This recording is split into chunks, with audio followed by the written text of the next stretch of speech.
The following podcast is brought to you by the Johners Podcasting Network, found exclusively at WrestlingWithJohners.com. Man alive, if you guys could only be a fly in the wall in the room when we're chatting before we start recording. We just spent, I'd say about 15, 20 minutes just talking about random things. And let's just say sometimes the conversation off camera is better than the conversation on camera. But fresh off a holiday weekend where we spent time with families, got presents, ate a lot of food, didn't work, whatever you want to call it. I delivered a lot of packages, and everything. We are back and better than ever. Jovan's sporting looks like a new shirt he got for Christmas. It's like Mandalorian. We're just about ready for Cobra Kai season 4 to drop on Netflix. Fuck yeah. Yeah, we got so much to look forward to in the coming year, but the best part is the official New Year's special for Shootin' Sh. Ladies and gentlemen, let's get on with the show.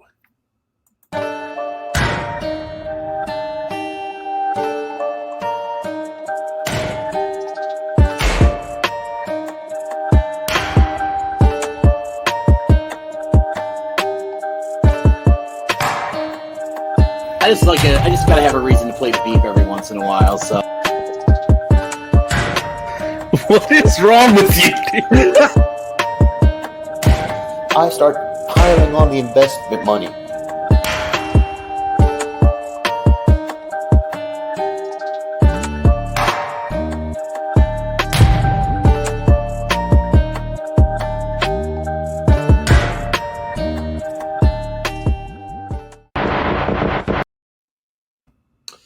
Well, we are back. We've all survived the Christmas holiday, and we are getting ready to. I would say drink ourselves silly, but I'm going to be spending New Year's with my wife and my 6-year-old son and my 9-year-old nephew. So probably won't be drinking myself too silly, at least while the kids are still awake. And that's so. But ladies and gentlemen, we are back with another episode of Shootin' Sh. And joining me, as always, are my two co-hosts, my two partners in crime, my two ride or die guys. We got the hot one, Jay Minacho, and we got the premier, Joey K. Gentlemen, how are we doing tonight? Feeling absolutely fantastic. We're recording at a normal time, doing the Lord's work out here. It's the premier, Joey K. Fresh off a wild holiday. We barely survived. We made it through. There's toys and presents everywhere. Sweet Jesus, pass the Tylenol. Let's go. Hot one, how you feeling?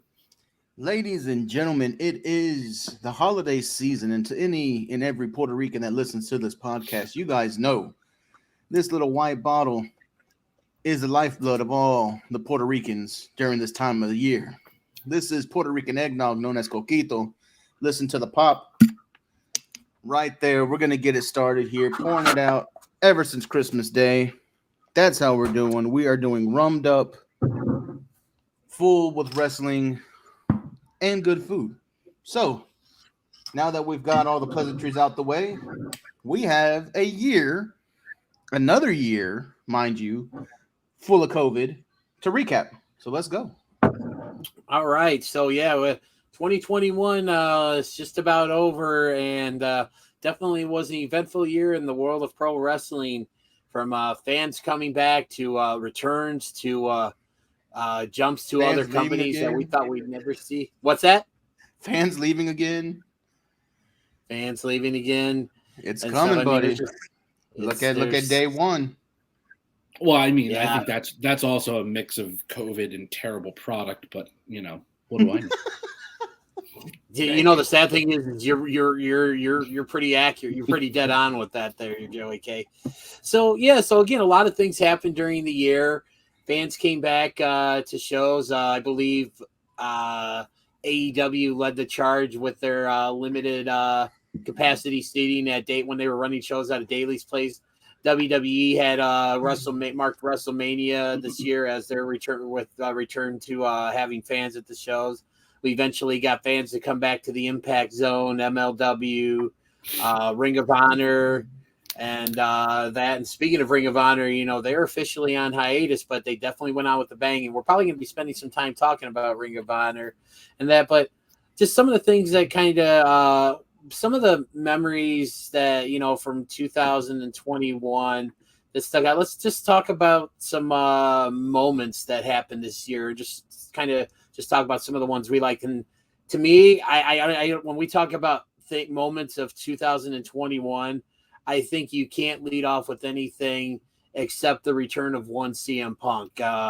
He came back to AEW Dynamite back in mid-August, I believe it was. They specifically rented out the United Center just for his return. It was obviously the worst kept secret in professional wrestling this year, and I think it was by design. I mean, it was pretty obvious. Agreed. But just that the pop he got at the United Center, I know a few people that were there. A friend of mine in Giovanza, Jordan, was there. My guys in the Too Sweet cosplay group, Nico and EJV, were there. Nico owes me a drink. Nico, if you hear this, you still owe me a drink. I blew my vocals out for you. I need my drink, buddy.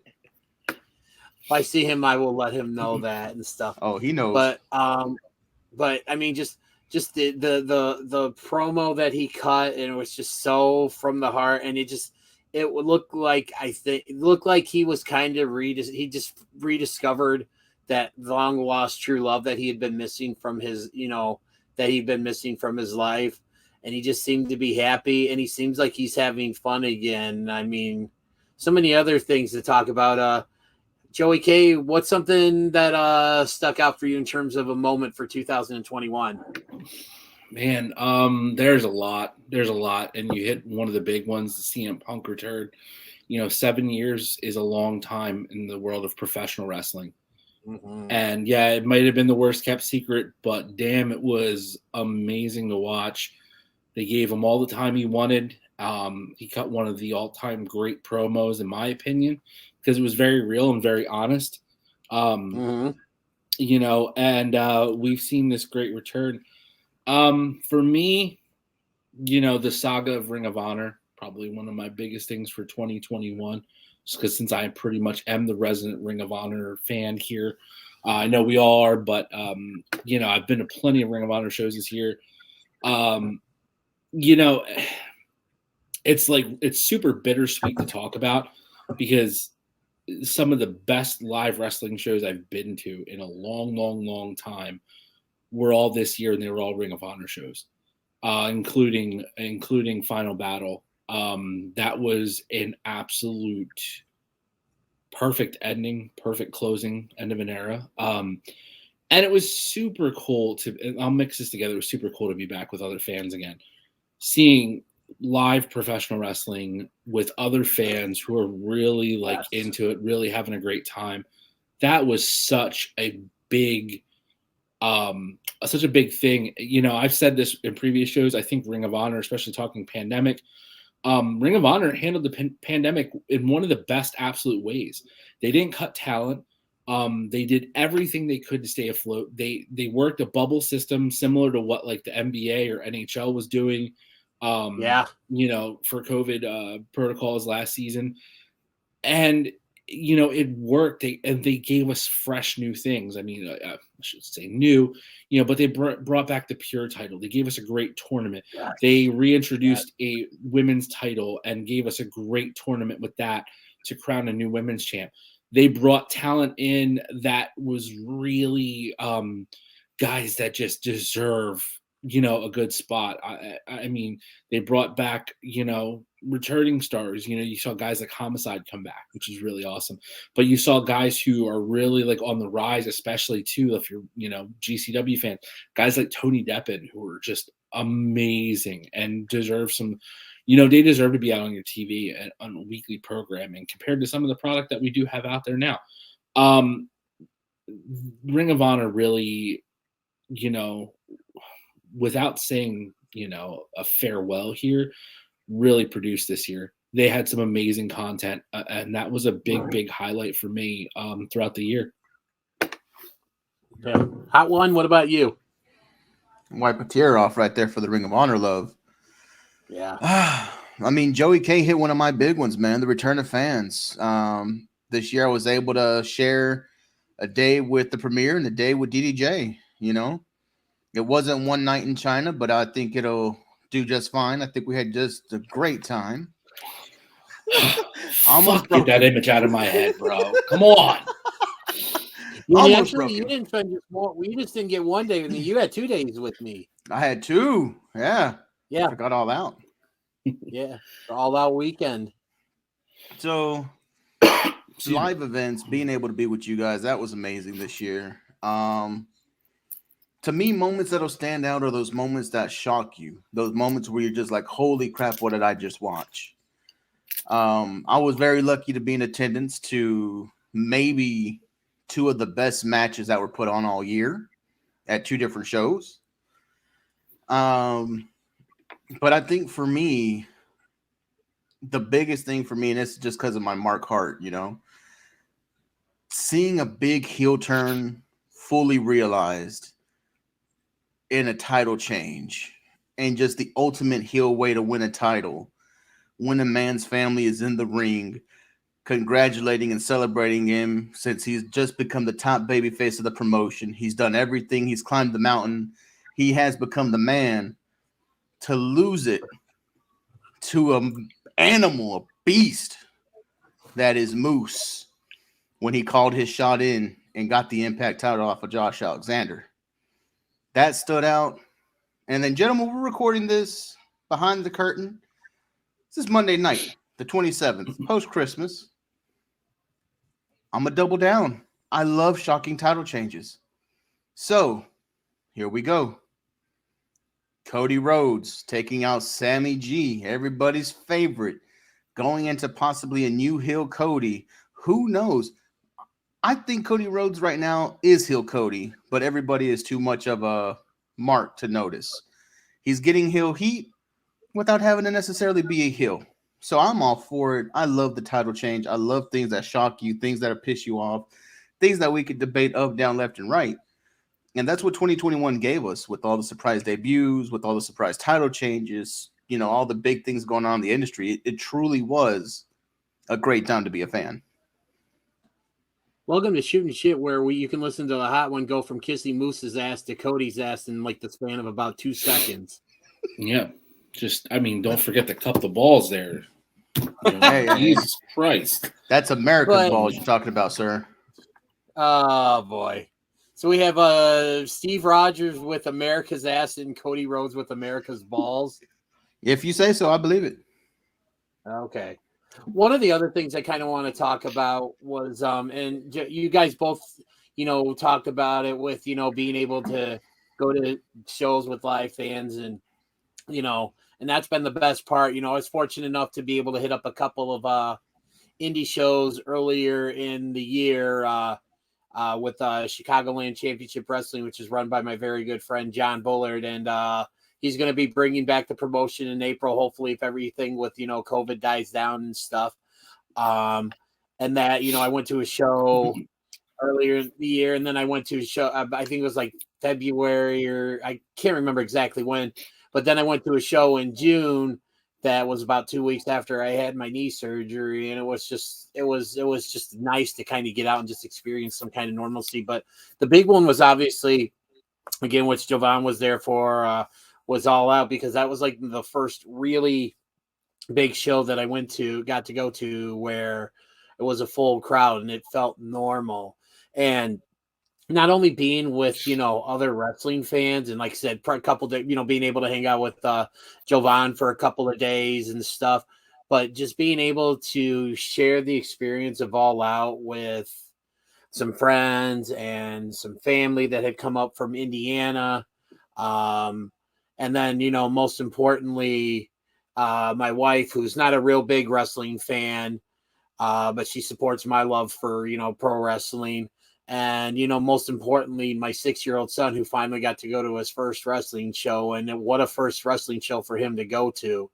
You know, he made it almost all the way through. I think he started fading about halfway through the main event. And we were in an upper level suite, and my wife didn't want to carry my 6-year-old son, who's already a little over 4 feet tall and about 40, 50 pounds, down a bunch of flights of stairs and then across parking lots to get to a car. So as soon as he started fading, she's like, we're leaving and stuff, which I don't blame her and that. But just being able to, again, just experience shows with, strangers and friends and family, and it felt so good to get back to some kind of normalcy. And we all talk about shows that we went to, shows that we've seen on TV, things of that nature. One of the things I want to ask you guys real quick is your favorite show of the year. Be it like, we'll kind of make this a two-parter. Favorite show that you saw on pay-per-view or on TV, and maybe your favorite show that you went to live. Hot one, lead us off. I was at a ton of shows this year, which is craziness. Let's see. All Out, man. That was something special. I was, second row, right there, you were up close and personal. Well, weren't you? Yeah. Double or Nothing. That was Jacksonville. And then Ring of Honor, Final Battle, and GCW shows. And actually was at the GCW show with Mox and Gage. So, I mean, shit, I've seen some shit this year. Don't forget Warrior Wrestling. Warrior Wrestling with the fantastic Will Osprey. Unfortunately, no Chelsea Green. But the real IWGP World Heavyweight Champion Will Osprey. Can't forget that. That's right. But I mean, through all these promotions that I have to pick, man, my favorite show, I'm gonna have to go with All Out. I mean, to see Minoru Suzuki come out and just popped me something fierce. To see Bryan Danielson, to see Adam Cole, to see that cage match that the freaking Young Bucks and Lucha Bros went through. That was a war. Ruby Soho. Yeah, Ruby Soho doing her thing. I mean, there's a lot of good and a lot of oh my god moments that came from that one show alone, which many might say is the best show of the year. Who knows? We'll see. We'll talk about it. But for me, that's the best one I've been to live. Seen on TV, I'm going to give rare love to the WWE. I really enjoyed the Saudi Arabia show this year. Yeah, that was a really good one. I'll go with you on that. I don't know why, but I thoroughly enjoyed it. Maybe it was the camels. But yeah, those would be my two, man. Joey K, what say you? Well, I'm so glad that you guys love shilling out that blood money. Oh God, here he goes. He's holding Saudi Arabia. No, honestly, I'm gonna reverse it a little bit. So for me, since I didn't get to go to All Out, that was my number one pay-per-view show this year that I saw and watched. From the matches, and this is something I really love. Just gonna sidetrack a little bit. Something I love with AEW. You are not bombarded with pay-per-views every month. Yes, they brought back the feel of the Big Four again, where you have storylines that build and build and build. So by the time we get to these events, you're getting like great events. These men and women are just ready to go nuts and perform. And I love that feel. I love that vibe. It doesn't feel like a house show. It doesn't feel like a Monday night or a Wednesday night or a Friday night. It feels like something special. So for me, All Out, hands down, best pay-per-view. The matches, really, really great. I mean, we saw some really amazing matches that night.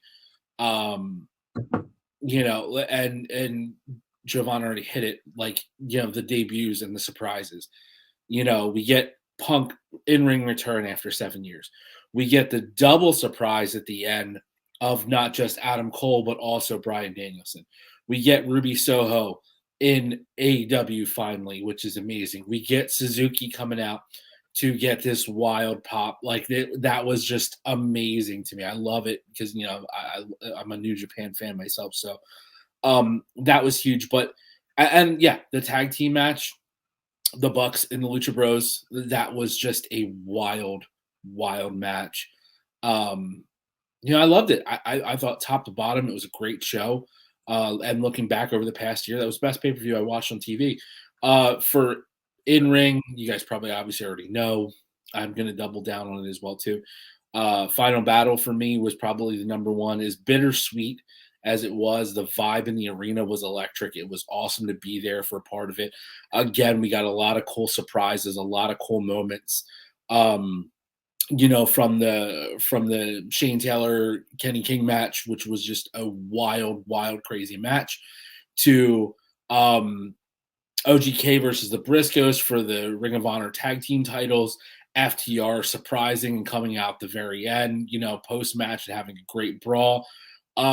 Even like the I hate to say the term smaller moments, but you know, having Adam Scherer come out as the Titan with this whole you know, the whole control your narrative with EC3, which I do like that gimmick and that storyline. And you know, people, you say what you will about EC3, but the guy really bought into himself and is doing something really cool with the former Wesley Blake. Adam Scherer's in it, and judging by and didn't Killer Cross just recently join up with them too? I was getting to that too. So you're gonna have Killer Cross coming up through that. You're gonna have the guys from Ring of Honor that night, Eli Isom. You're gonna have Mecca himself. You know, you got some really, really cool things happening there. I think Dak Draper as well too. So that's something to look out for in 2022. But that whole night, that whole vibe, top it off was one of the best Ring of Honor title matches I've seen in a long, long time, with Gresham, you know, going up against Jay Lethal. It was just such a cool thing to be a part of, a cool vibe. The whole night, like I said, as bittersweet as it was, that roster and that talent, they made the absolute most of it. So to be part of that was pretty special. So that's going to be my best live show of the year that I was part of. So peek behind the curtain on this one, man. I was at that show, phenomenal show. But that next day, on Sunday, I was in Chicago at Royal Wrestling, and Matt Taven was there. And of course, I had to talk to him a little bit about the OGK versus Briscoes match. And I'm telling him, I'm like, I don't know how you're still standing. Like, all you guys, you put on a hell of a show. Mm-hmm.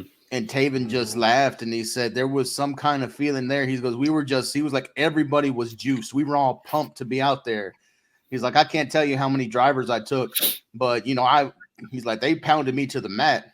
And I said, yeah, it looked like everybody took real stiff shots. And he goes, yeah, we did. Yeah, they were working pretty stiff in that match. I mean, being up close, like, you know how close I was. Yeah. And a couple of those spots were literally right on the hard cam side, directly in front of me.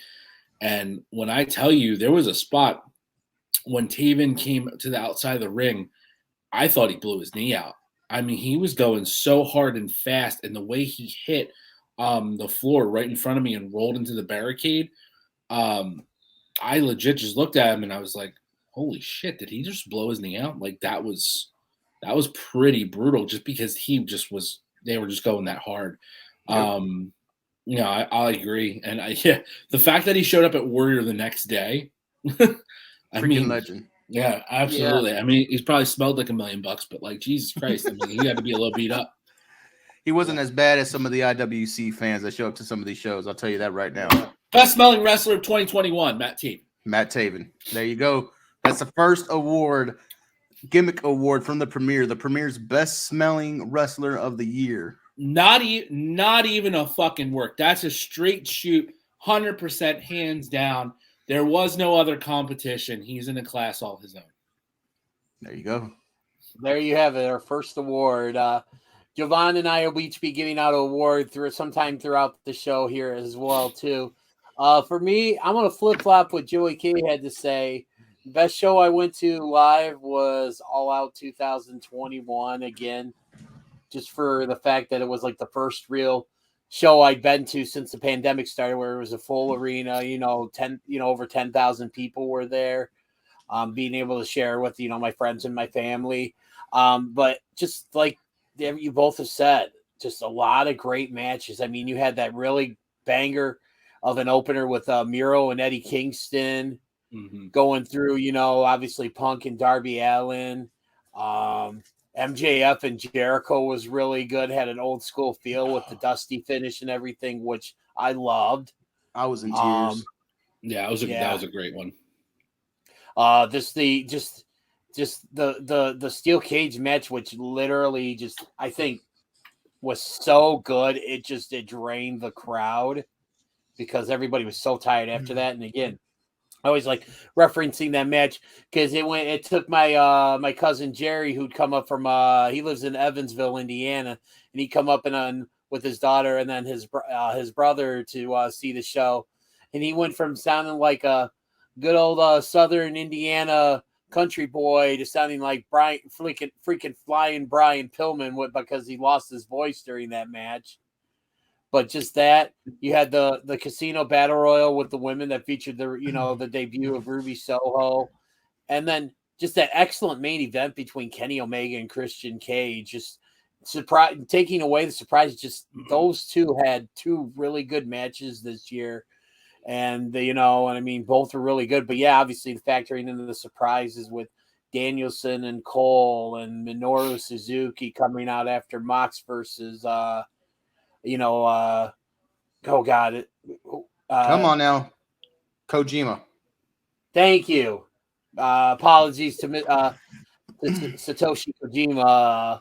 Was definitely a hard-hitting match. But I mean, it's just being able to be there live. It was just, it's probably the best wrestling show I've ever been to, just because just from start to finish, it's just, you couldn't sit down for long because it's like the moment you go sit down, something would happen and you'd be out of your chair. Yep. And then probably I paid for a seat just to take it home. I barely used the thing. Yeah, you did. And you didn't have to pay like $200-$300 like I heard some people were paying just to get the seats after the show. Right. But just overall though, like I said, when it comes down to like show of the year, or like my favorite show that I've watched, on paper, on TV or something, it's just I just with Final Battle, I mean, literally everybody went out there and just laid it on the line. They went out there like it was probably going to be their last time, because for a lot of these people, or at least for these people performing in Ring of Honor, it could have been their last time, but it didn't. Nobody phoned it in. In fact, I think everybody literally just didn't leave anything to chance. I mean, there was not a bad match in that card, and I thought my favorite match from that show was the Fight Without Honor with Shane Taylor and Kenny King.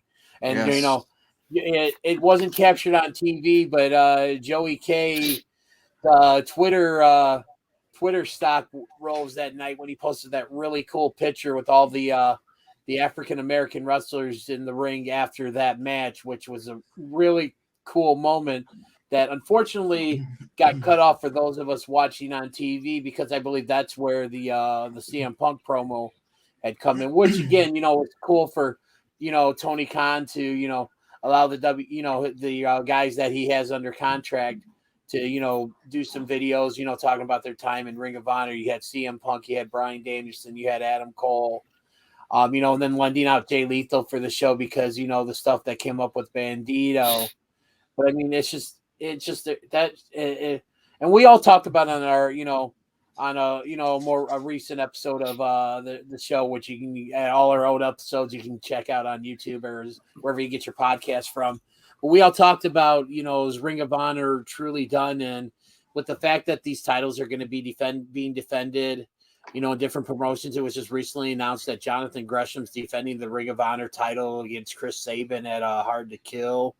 I mean, Roxy's got Roxy's eventually going to be looking like she's going to be going up against Deonna Purrazzo in a winner take all. You got the Briscoes who are, the Ring of Honor Tag Team Champions. I mean, are they going to show up in AEW sometime in the near future to get some, retribution on FTR? I mean, there's just so much going on with Ring of Honor that I think we were all in agreement that Ring of Honor will be back in some way, shape, or form. But we talked about, our favorite shows and moments that stuck out. Let's start talking about like individual matches that really stuck out for us in 2021. And for me, just one match, and I was just recently, a couple of matches I want to talk about. I just recently thought, been thinking about, because they've been talk about on Busted Open with Dave LaGreca and Tommy Dreamer going over their match of the year picks. And the one that I really started thinking about, and I'm going to just come out and say, I think this is going to be my pick for my favorite match of 2021.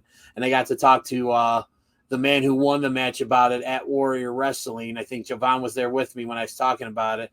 And to me, my favorite match from this past year was Will Osprey versus Shingo Takagi from, I believe it was Wrestling Dontaku Night 2 at New Japan. They went about 45 minutes, just back and forth, just hard-hitting action. And we've talked about how amazing Osprey has become since he's changed his style to more of a ground base instead of doing all the aerial tactics, which are great and stuff. It just seems like he's grown so much. And it's just, that match is just, I need to go back and watch it again just to be reminded just how good it was. But one other match that I want to talk about is it was a match that happened on Impact Wrestling that really nobody's, it kind of just falls back on the fact that it just stinks that Impact Wrestling sits on such a crappy channel where it doesn't get enough views, because I feel like if it was on TNT or, USA or somewhere that has a, much larger viewership, people would probably still be talking about this match. And that is the 60-minute Iron Man match between TJP and Josh Alexander from Impact Wrestling. Yeah. I mean, that was just, it started out on their kickoff show or whatever they call it before the Impact. Yeah. And then I believe the last 10 minutes or so were actually on the main show. I believe you can go on their Impact's YouTube page to get the full 60-minute uncut match and everything. And guys, if you don't have Impact Wrestling, or go out of your way to find this match, because it is one of the better Iron Man matches I've ever seen. And I'm actually, since we're talking, I just mentioned him, I'm going to give out my award. I call this the Jim Morrison Break On Through to the Other Side Award for Breakout Performer of the Year for 2021. And that goes to Impact Wrestling's very own Josh Alexander. I mean, back beginning of the year, if you had told me that Josh Alexander would have carried that X Division, had a brief run with the Impact World Championship, and winning that championship by making Christian Cage tap. I mean, and then it's just unfortunately that jerk Moose had to call his shot and stuff, and basically make Jovan do figure out ways to satisfy himself, in the meantime, which we're not going to talk about here. But I mean, it's just, I think a lot of us were kind of worried about what would happen with Josh Alexander when Ethan Page left Impact to go to AEW. And, the whole Shawn Michaels, Marty Jannetty comparisons were creeping up there. Was, Josh Alexander going to become, the new Marty Jannetty or whatever. But he proved that all the doubters wrong, because, I mean, he quickly became one of Impact Wrestling's top stars. And, I mean, you could talk about all these other guys that have breakout, Dante Martin, MJF, who's continuing to, break out even further and stuff. But just to me, nobody saw their stock rise any more than my pick for breakout star of the year, Josh Alexander. I'll one up you on that. I'll one up you on that, because that whole, who's Sean, who's Marty in that, I think everybody had it wrong. Everybody really felt like Ethan Page was going to be the breakout, the Shawn Michaels of that.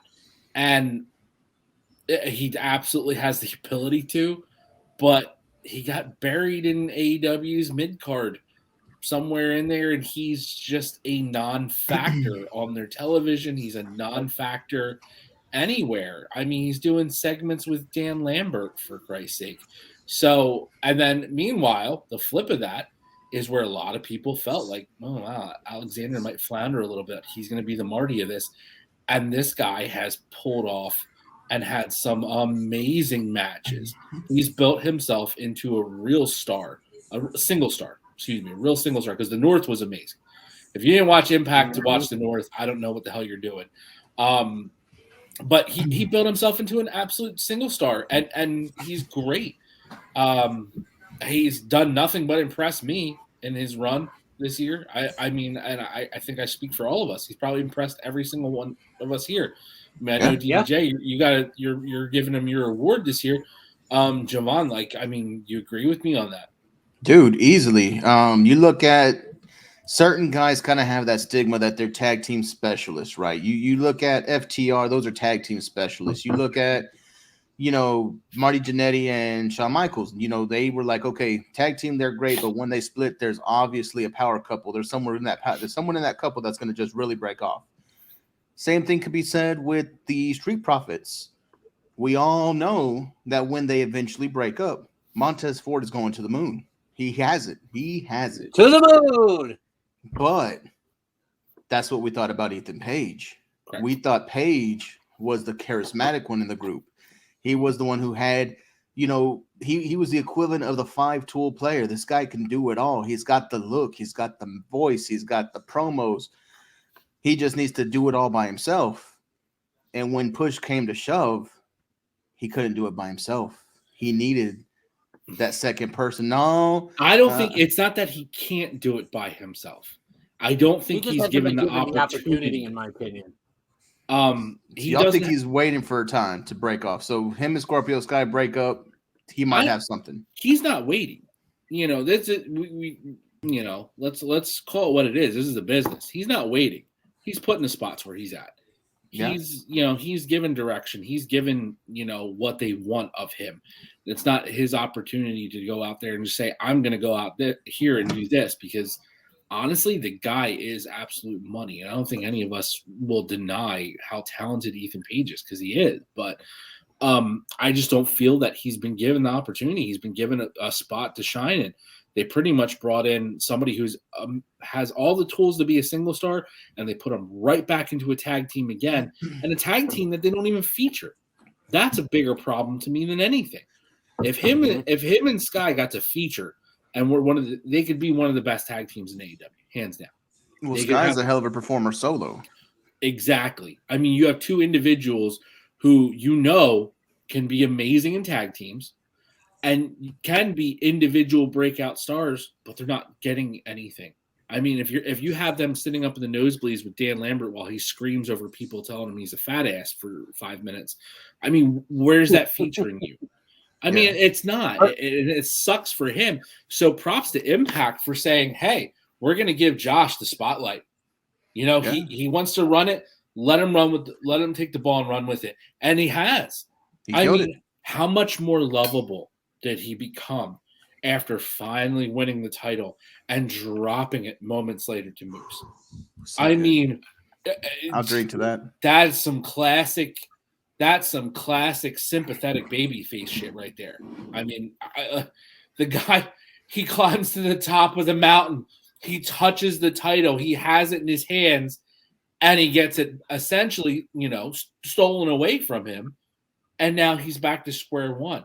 And now he's rebuilding himself again. I mean, that's just great. It's great storytelling. Again, props to Impact. Nobody's watching it, but goddamn it, there's some great storytelling, and there's some really talented people on the roster. More people should check it out for sure.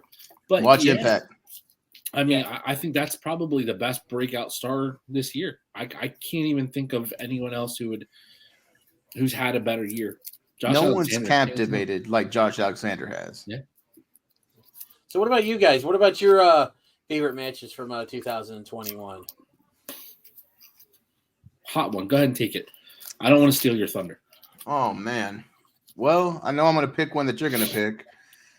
But that, Fight Without Honor, that's that is to me overtook the Young Bucks and Lucha Bros cage match. And I keep fighting between that one and Lucha Bros as which one was my favorite all year, but that one took tops. Just for the reason that if you look at everything they did in that match, all the false finishes, all the big spots, these two guys, it literally felt like somebody was going to die in this match. And if you saw the match, the way that ladder slipped, somebody could have died in that match. But Jesus, what a match. To me, that match, it was everything. I was there in Baltimore sitting solo because there was no one next to me because I had a weird seat situation, which was badass. Sitting there solo, eating a piece of shit barbecue sandwich, which I won't get on again, but it was all worth it. Go back to our, I believe it was last week's episode. When Yeah, listen to that bullshit. But do better, Baltimore. Do better. Christ. UMBC my ass. But yeah, that match there, man, made it all worth it. It made it worth that horrible sandwich. It made it worth me not getting the froyo. Made my whole bad decisions that I made while I was there right. It was amazing. On that, I will forget about the thing about not having a rental car. Made me forget about the sting of not having the rental car. Yeah, definitely big time on that one. Thank you, DDJ. I'm trying to get past that. Let's see. That's payback for your all your moose talk and moose gesture. And having at the expense of my breakout star, Josh Alexander. It made your breakout star better. He'll be good this year too. Matches in consideration, like I said, the cage match from All Out. Kenny Omega, Bryan Danielson from Asher Arthur. Arthur Ashe, you mean? Arthur Asher, you know what I mean. I have dyslexia. It mixes. Let's see here. What was another one? How about Danielson and Hangman? Danielson and Hangman was really damn good. I'll put up there Thunder Rosa and Alley Catch from GCW. I'll put up there GCW's O3HIO and the MDK in their version of the Art of War, which is the War Games match that they had. That was fucking nuts. But out of all those fantastic matches, man, I just had to keep going back to that match without honor. Kenny King and Shane Taylor just destroyed each other, destroyed the fans, voice boxes, destroyed Joey K's hands, and almost destroyed my stomach while I was eating that chicken sandwich. Oh, man. You guys have probably have hit almost every single match on my list. Osprey versus Jingo. What sticks out though, even if it's one that was already mentioned? All right, so what sticks out? I'm hey now, big guy. Yeah. No. Let me hit. So Osprey versus Shingo. I mean, two years ago, do you think that'd be a match we'd be talking about as a match of the year contender? Let alone for the world championship. Yeah, wow. I mean, Osprey and DJ, you said it. Osprey's changed his style up. Very reminiscent of when Kenny went from the juniors to the heavyweight division, and he made it work. And Osprey has done, dare I say, even more in his transition to becoming a bigger. I mean, he's a bigger heel than Kenny. I'll tell you that for sure. And he's fantastic. I mean, the guy is just amazing. But him and Shingo put on a show, and I am very, very excited for Wrestle Kingdom next week. All 3 freaking nights of it. Let's go. I'm excited because don't forget, New Japan versus Noah on night 3, which is it's like the ultimate bonus episode of Japanese wrestling. I am so excited about. I know it's not getting as much love as, nights 1 and 2 because of the title matches and things like that, but damn. Anyway, the fight without honor. I mean, I know I've talked a lot about this. Check my social media out. I have shared a lot of thoughts about it too. He shared a lot of photos, which I've asked for. So I'm going to get him just like you marks at home off of the social media page. God, you were up my ass, sir. No, I do have to send them. I'm really, I'm not gonna lie. I'm really, really terrible at sending them. I have so many. That's a part of the problem. But either way, that match. I mean, that was the match itself. The physicality was top notch. It was crazy. It was a beautiful car crash that told an amazing story. And the finish that people didn't get to see at home really just was like an amazing moment for pro wrestling, in my opinion. There's that. Man, I'm actually going to throw out some WWE love here too. And I know as much as I shit on their product nonstop, but damn it. Edge versus Rollins 2 at SummerSlam is up there for a really fucking great match this year. You know, and I know, like I said, I shit on their product so much, but that match delivered. That was probably the highlight of SummerSlam for me, total. But a really, really great match, great story. Edge just does what Edge does best, and it's amazing. And I'll even throw one in. Can I interject something here real quick? Yeah, go ahead. Go ahead. So we talked about earlier about CM Punk coming back after being gone for 7 years. Mm-hmm. Edge, this is Edge who came back at last year's Royal Rumble 2020 after being gone for 9 years, wrestled for a few months, got hurt again. So essentially, this is Edge's first real, like, solid run, extended run since 2011. So we're talking 10, almost 11 years.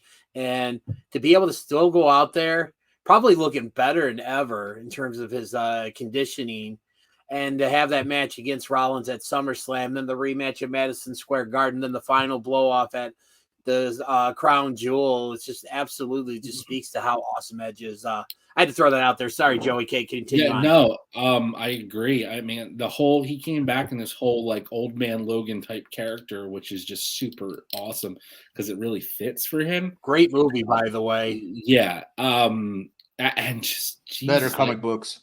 Yeah, the books were actually better than the film. But you know, damn, he's really great. He's just, I mean, talk about somebody who deserves it. You still got it, chant. Ooh, Jesus Christ. So that leaves me with just a couple here. Kenny versus Bryan title match, the 30-minute time limit draw. I've already given my thoughts and feelings on that. That was a match that I loved because I got lost in it. And like when the finish hit, like I was sitting there like, wait, what happened? I was so lost in the match because they are that good that I didn't even realize we had a 30-minute time limit and we went to a draw. So that was a huge one. But I'm actually going to give the credit where it's here, which is, again, Hangman versus Bryan. That's probably going to be my match of the year.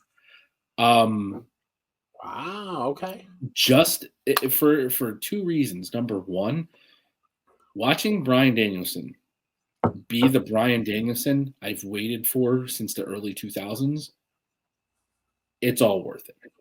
It is all worth it. The American Dragon, that style that he has, that you saw in early Ring of Honor, that was stifled for a long time in WWE. Now you get to see the fully developed, fully matured version of that. And that it's just, you might as well just fucking print money. I mean, if you're not a fan of watching Bryan Danielson wrestle, I don't think you're a wrestling fan, because the guy is just, I mean, he's going to go down as one of the all-time greatest. He already is, but absolutely will. And part two of that match is, I love Hangman. I've been a Hangman Page fan for years. I've loved the cowboy shit gimmick. I've loved a lot of things. I didn't like the Dark Order stuff. I still don't particularly care. But I overall really, really enjoyed Hangman. And to see Hangman have a moment where he gets to hang 60 minutes out there with arguably the GOAT, one of the greatest of all time, that to me was like that this guy is made. I mean, he has come full circle. He was the baby of the group. I see what you assholes are doing on the screen. I just don't particularly care. I'm going to keep talking anyway. Your stupid fucking mask shit. He was the baby of the group. When you talk about Kenny and the Bucks and Cody, he was the one who was going to come in just because, like a lot of people said, oh, he's their friend. Hangman got made that night. If anybody doubted his ability to go, his ability to carry the heavyweight title, that was it. He went 60 minutes with, in my opinion, the greatest professional wrestler of the past 20 years. And, Jesus Christ. Imagine what he can do with Sheamus. He's gonna fuck me up now. Yeah. About that. Yeah. I'm just gonna I'm gonna gloss over that. But Hangman was made that night. And yes, a lot of that credit will go to Brian because he can do that to talent. He has that ability. But there's two people in that match. And Hangman absolutely held his own, and I was impressed. 60 minutes is hard to do in 2021. I mean, we saw it with Alexander and TJP. That was a great Iron Man match, a really great Iron Man match. We saw the early workings in the Kenny Bryan match for 30, and Hangman just came out. He just performed above any expectation I had. So for me, that was a match that kept me in for an entire 60 minutes, and I loved it. Loved every second of it. That's probably going to be my match of the year. So Joey K, let me just re-clarify something for you. Yeah. You said... Oh, come on. Once again, we have a frozen screen and no internet connection from the hot one. No episode. Apparently, no episode of Shootin Sh is complete without Jovan's internet screwing up on him.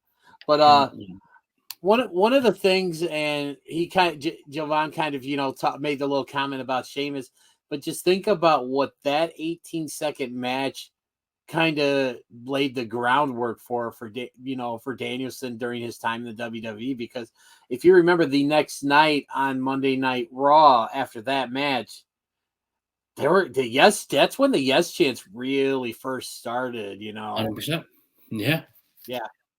And we've officially lost the hot one here. So we are going to kind of just buy some time here before we before he comes back and stuff. But it's that one. And the thing was, and to me, the mark of a really good match is when it goes, like you said, 45 minutes with, like in the case of Shingo versus Osprey, or 60 minutes with Hangman and Danielson, or 60 minutes with TJP and Josh Alexander. It didn't feel like it was 60 minutes. That is the classic staple of having matches like that. Like I said, the Kenny Bryan one, 30 minutes went by in the blink of an eye to me as a fan. Yeah. And I just really got into it. I really loved what was going on in the ring. I love the story that they were telling. Hangman and Bryan did the same thing for me on a bigger scale because we went the full 60. TJP, Josh Alexander did that because that was the match. It was like, I think where's it in the group chat? Jovan was like, "Yo, you got to check this match out. This match is getting crazy. This match is getting crazy." So I threw it on, and I was like, "Holy shit!" Blown away. Fantastic. Yeah, and I'm trying to think here because my camera's frozen on my end too. Can you hear me okay still? I can hear you. We got audio. We're good. Okay. Hot one's coming in here. So let me get him back on and stuff. So I'm gonna duck out real quick while you two chit chat to see if I can get my camera fixed. So carry on for a bit, and I will be right back. Oh, DJ had issues too? Well, yeah, a little camera issue happening. All right, cool. I guess he's going to edit all this out. Probably. It's okay, though. No, we were just shooting a little bit about, like, you know, this year we've had some really, really classic matches that have gone 30, 45, 60 minutes. You know, Yeah. Osprey, Shingo, 45-minute classic. You know, TJP, Alexander, Iron Man with the overtime. And then we had, you know, Brian and Kenny for 30 minutes that just went by, and I just said it went by in the blink of an eye. And then we had the Hangman match, which went to a 60-minute draw, and it was just like, Jesus, like, who would have ever thought after years of watching WWE product that we'd be sitting here going like, wow, a 45-minute match, a 60-minute match, shit, a 30-minute match. That's Right. not the mainstream WWE product. You know, that's not what they do. Right. So, you know, and we're talking about a lot of our match of the year contenders are all like these long time limit, long format matches with great storytelling. Joe, okay, let me get this correct. Let me make sure I got you right. And I'm hearing you correctly, my friend. Mm-hmm. 30 minutes, 45 minutes, 60 minutes. That's a long time to perform, ain't it? Mm-hmm. Well, maybe in some of your households, but in Casa del Premier, that's just the tip of the iceberg. So, and ladies and gentlemen, in the Shooters Gallery. Which, real quick before you go into it, which one do you go? He just cut your plug off. He cut the fucking plug off. Unbelievable. Well, because I was trying to talk before he started his plug. So, but anyways, I was going to ask you: do you go longer with lefty or righty, Joey K? Lefty or righty? Wow, you're a true gentleman, DJ. But I'm even more of a gentleman, and a gentleman never tells. So, ooh, all right. But all you ladies out there, the premiere is ambidextrous. Just so you know, he's dying down there. Oh my god. Okay. Whew. He even uses his feet sometimes, so he really likes to get wild. Anyway, if you want to be like the premiere up there, ambidextrous, just straight up dexterous with the feats, ladies and gentlemen of the Shooters Club, make sure you get in to those blue chewable pills by Blue Chew. You can go ahead and chew it, and you can do it, but it also makes sure you're ready for the Hot Ones Trophy Award of 2021. Ooh, what do we got? Mine is that dump truck award. Oh my god. Not again. The number, I'm gonna give you some. Dude, your internet just cut out completely. You heard nothing. What did you miss? Like, where was I? You were just doing your jump truck award, and that's when you froze, when you made this face. Nice, that's my O face. You are Office Space, another classic movie. The Dump Truck Award of the Year. I'll give you the nominees. You guys could weigh in as well. I'll give you Tay Conti, Thunder Rosa, Show Some Love for the Newbie, Sky Blue, and fellas, y'all throw one out there. Sunny Kiss. Sunny Kiss. Sunny Kiss. Hot damn. You know what? I'll keep Sunny in there. That's okay. Let's see who's going to get the award. You know what? The first ever Hot One Dump Truck of the Year for 2021 is that damn Sunny Kiss. Oh! That's how you bring it around full circle, ladies and gentlemen. And ladies and gentlemen, Giovanni, the hot one here, just blew his whatever little chance he had for Tay Conti. Breaking news: she's on date night with Sammy G right now. So I'm not gonna. Don't feed into that bullshit. No, it is. She just put it on Twitter. Her and Sammy are out there eating, and she put it on their date night. So feed into my ass. It's real. Don't get work, Joey. She put it herself. So now does this mean that you're going to start cutting promos on Sammy Guevara?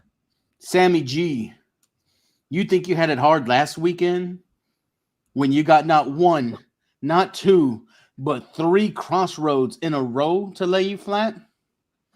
I'll let you know right now, Sammy G, it's only going to take one of the most dangerous moves in all of pro wrestling to take you down when I see you again. One move, 4 letters. Spell it out with me, all you shooters out there. W-O-R-M, worm. I'm coming for you, Sammy. And we live in the same state. I'll find you. Oh, boy. All right, so now I feel that a restraining we're order coming around. Anybody else? I feel a lot of hate coming around for our show now.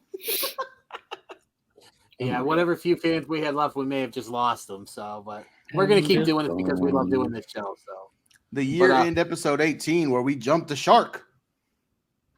Oh, we jumped the shark a long time ago. Yeah, somewhere around episode 4. Yeah. Isn't that the episode where you wouldn't shut up, Joey K? Another. I don't remember. Behind the curtain. Yeah. But so we've talked about matches, we talked about shows, we've talked about this and that. Your Austin 316s. Yeah. We let's talk about some performances or overall like our favorite wrestlers, and we'll kind of do a little bit of a rapid fire type thing here. So like we had a lot of guys had memorable years, but who is your pick for your favorite tag team of this year? Hot one, lead us off. My favorite tag team of the year is also my favorite chicken farmers of all time. Give me them boys, the Briscoes. Joey K? Well, stealing my thunder. That's cool. But yeah, absolutely 100%. That's my pick. That's my pick. The Briscoes, especially too. I mean, I don't think any tag team has me more excited looking forward to 2022 and what they're going to do right now than the Briscoes, hands down. Bark at him, Joey. Bark at him. Bark at him, Joey. Great pick. Like this 2021 was the year where I really got into the Briscoes, but just for me, just coming off the heels of just that amazing cage match, I got to go with the Lucha Brothers as my tag team of the year. I believe they've only lost one time at this whole year. And that was when they lost the AAA tag team titles to what was it? The Super Ranas, aka FTR. But just I mean, really, I mean, just they just are just continue to amaze just how good they are, and their styles are so drastically different. I mean, you've got Rey Fenix, who's basically this generation's Rey Mysterio, and you got Penta, who is just so good and so over with the crowd, and for me, I got to go with the Lucha Brothers as my tag team for 2021. Moving on to the ladies, because there were a lot of ladies that had a good 2021. Joey K, who's your lady wrestler of 2021? Hands down, the AEW Women's Champ Britt Baker. She had a huge year. She is the champ, and it's awesome to see her rise to where she's at right now throughout the year. Hot one? IWC, come at me, bro, if you want to. My lady of the year is Thunder Rosa, not just for what she's done in AEW, what she's done with GCW, what she's done with Mission Pro Wrestling, what she's done over the Indies. Warrior Wrestling Women's Champion. This woman is constantly working. Name me a women's wrestler who is outworking freaking Thunder Rosa right now, and I'll change my pick. Great picks. But for me, I gotta go with Impact Wrestling's Deonna Purrazzo as my lady of the year. She's not the champion right now. She's gonna be the champion very shortly here once she gets her hands on Mickie James at Hard to Kill. But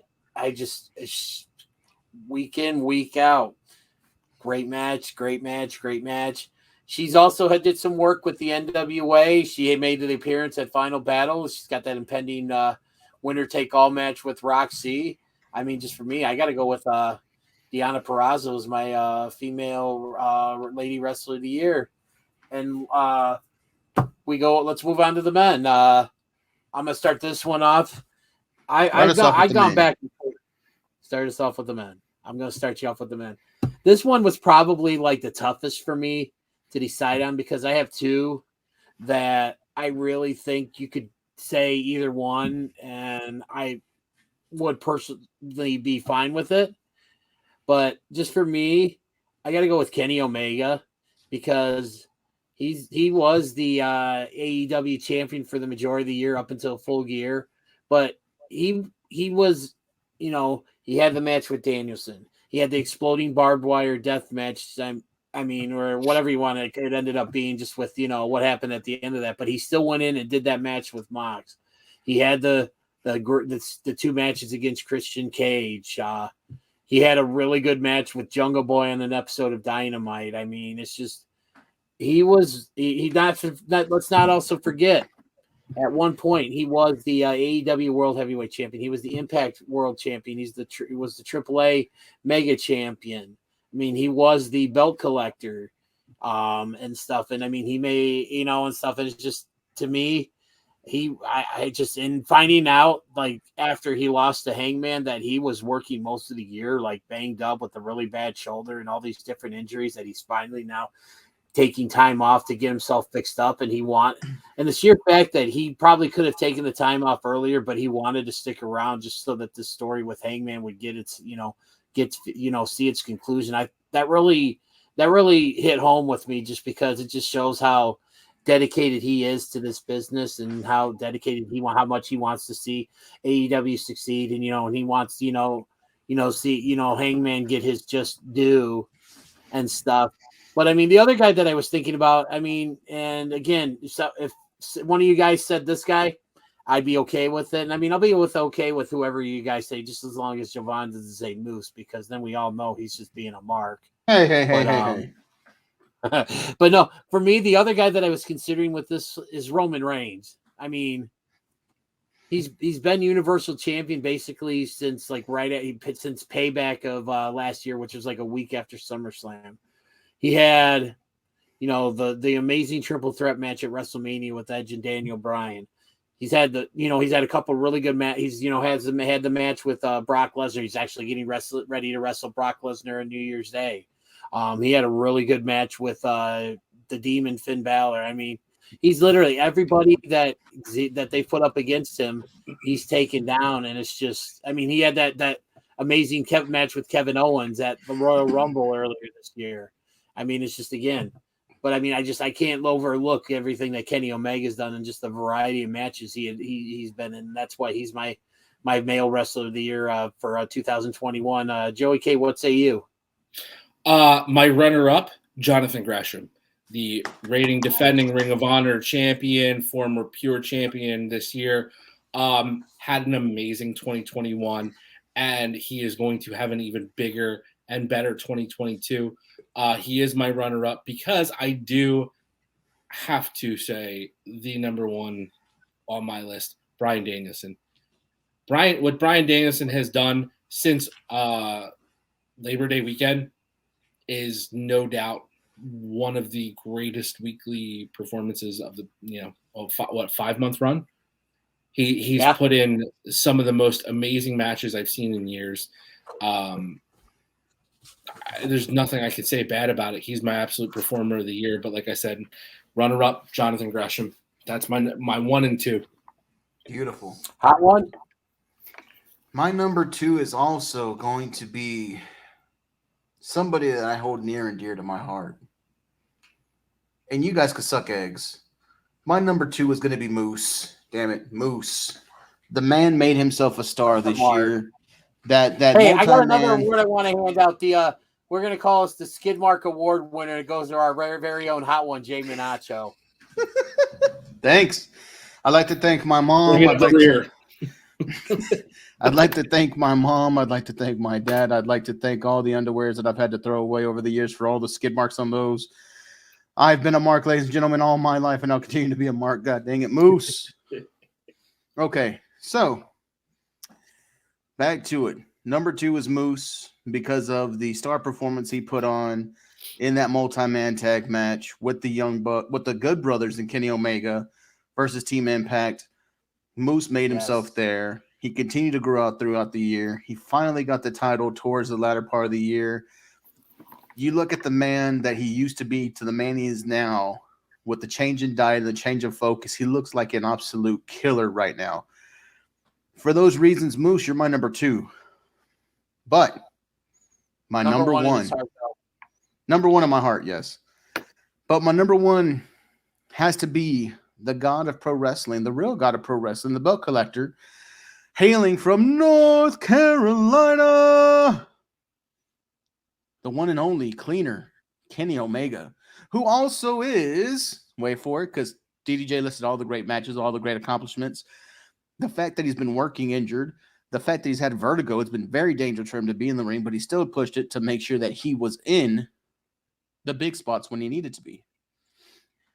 That's what makes Kenny Omega not only my number 1, but it makes Kenny Omega the inaugural winner of the American Nightmare Cody Rhodes Do the Work Trophy. Congratulations, Kenny Omega. You deserved it. Oh my god! I'm gonna quit the show at this point. I can't do this show has been so bad. Not only have we lost our fans, but we've lost our co-hosts as well too. If we're giving out miserable awards, though, I'm gonna give you the first annual Premier's Most Lovable Asshole of the Year award, and that goes to none other. Now, there's some competition this year. We're talking lovable assholes, but none other than GCW's own Tony Deppen. And if you need to understand how much of a lovable asshole he is, please go back and watch his feud with alleged comedian Ron Funches. Oh my god, that was great. And also check out his shirts. Literally has a text conversation with Funch's ex-wife printed out on one of his t-shirts. If that doesn't make you a lovable asshole, I don't know what does. Congrats to you, Tony. I feel like I'm taking some heat for my trophy. I mean, I gave fuck your trophy. I am so sick of hearing this bullshit about anything Cody Rhodes or Moose tonight.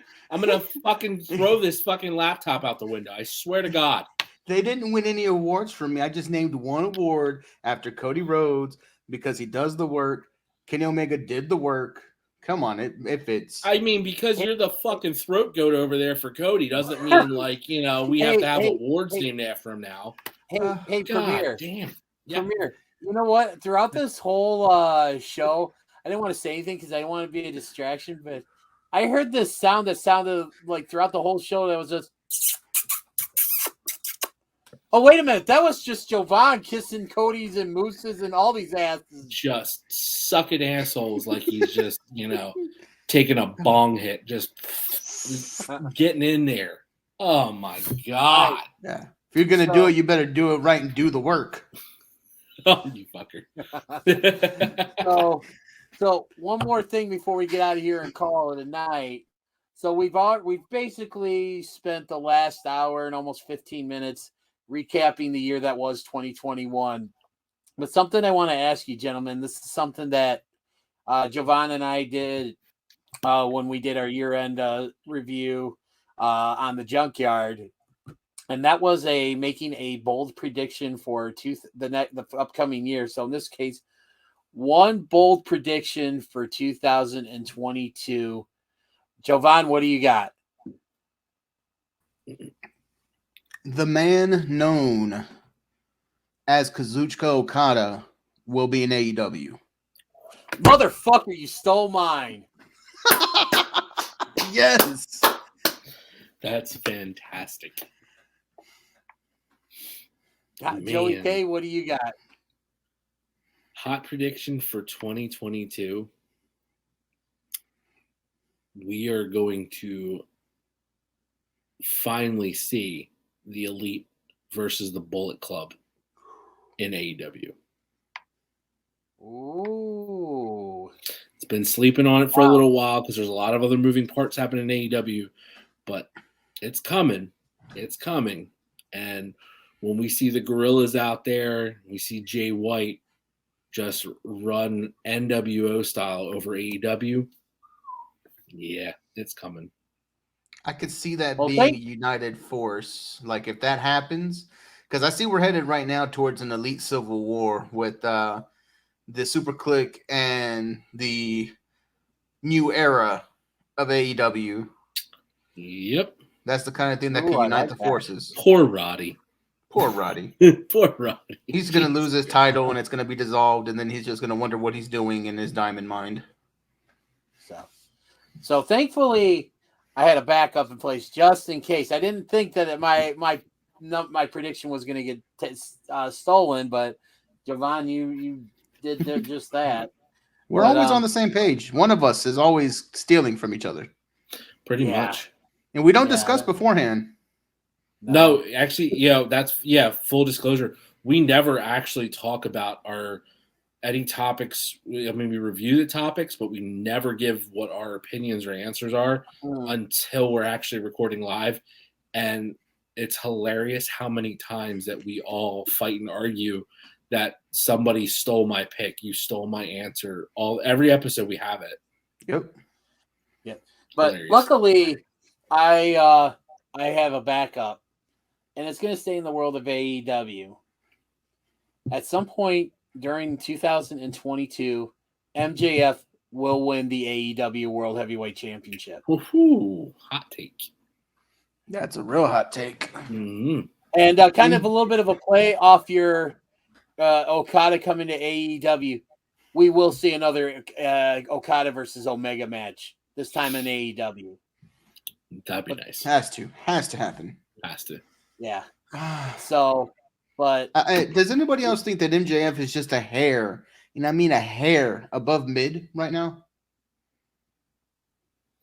I don't think so. I think the guy puts in amazing matches every match he's in, and so his work rate now. The problem is he's not wrestling every week. He's held off. But tell me a terrible MJF match you've seen in the past year. No, I think for me it's just the work rate, because I mean he has it. It's just for me. I don't see. But that's the point. That's also the character too.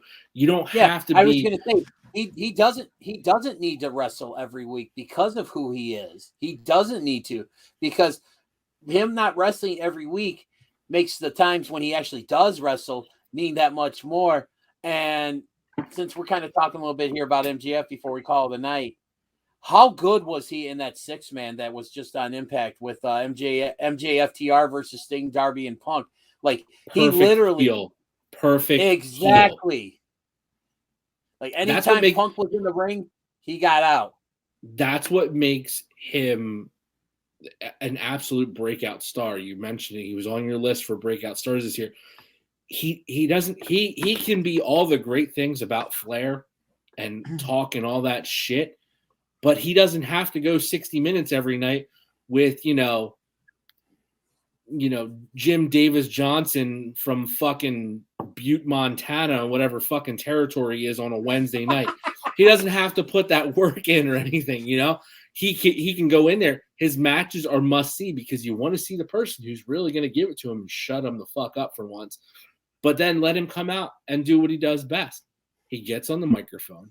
He talks shit. He gets the good kind of heat for the most part. There are a couple spots where I'm like, he's not getting the best of heat, but overall, nobody can generate the kind of heat that he does on a microphone to just want you to see somebody beat the shit out of him. And that's the mark. That is the absolute mark of a perfect heel right there. Heard. I like it. All right. Oh, wait. I'm sorry. Jim Herd? Yeah, fuck that guy. You say Herd? Jim Herd? Yeah. Pizza guy? Fuck him. Pizza Hut guy. But I think that's a good point to wrap it up. Fuck Jim Herd. Perfect way to end 2021. Thought we'd be talking about Jim Herd on our 2021 recap show, eh?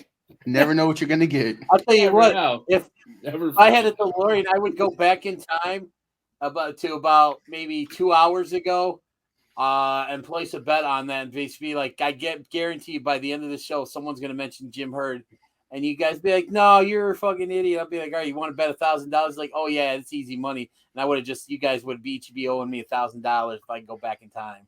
Mark it down for 2022. I'm going to have an official Jim Hurt award, year-end award next year. It's coming. Little bit of I'm playing the long game right now. I'm playing the long game right now. There'll be a fucking Jim Hurt, and I'll go back and I'm say, listen to our end of 2021 recap and tell me I'm wrong. There we go. All right. Call him a shot. So we've somehow managed to work Jim Hurt into our 2021 year in review episode here, and that's just the pure fun that we have doing this show. Is that where else are you going to go and get a Jim Hurt reference for a 2021 year in review show? But anyways, guys, thanks to everyone who's listened to us on Apple, Spotify, Google, watched us on YouTube since we started the show a few months ago. Thank you guys for allowing me or indulging me in this little project here, and hopefully 2022 is when we take it to the next level. And I'm sure we'll have plenty to talk about and stuff. Before we go, wherever you guys and anybody that's listening to this show, whatever you guys do for New Year's, be safe, be responsible.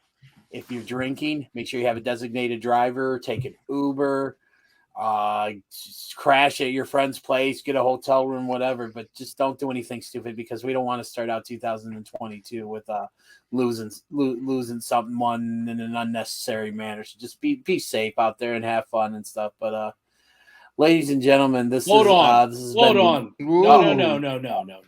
No. We're not ending it like that.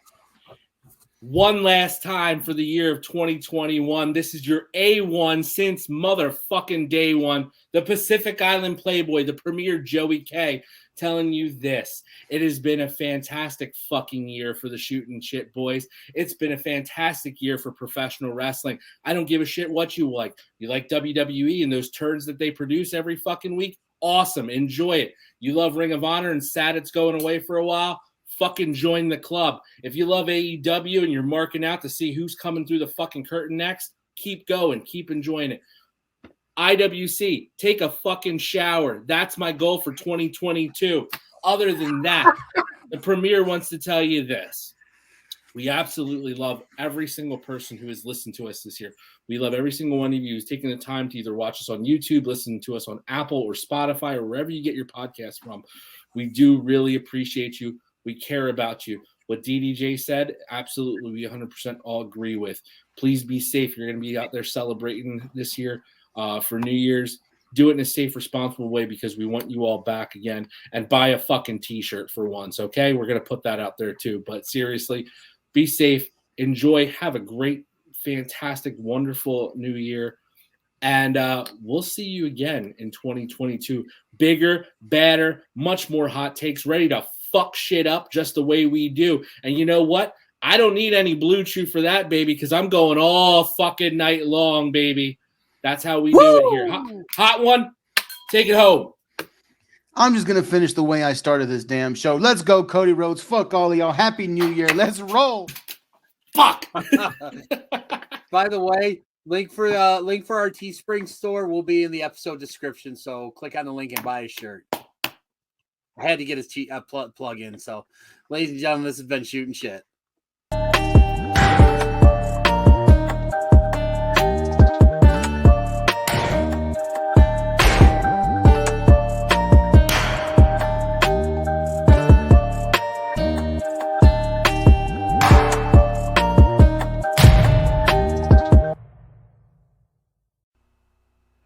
Do not forget to hit the like and subscribe button. Follow the show on Twitter at SHOOTINSHT, and thanks for listening. Hey everybody, it's the 5-Star Trivia Machine, DDJ. It is the Hot One, Jay Monacho. And from the guys that shoot shit, we wish you a happy holiday. We wish you a happy holiday. We wish you a happy holiday from the guys that shootin' shit. You two absolute buffoons just butchered a holiday classic by not syncing together. This is the premier Joey K telling everybody, have a wonderful new year. Take care, guys.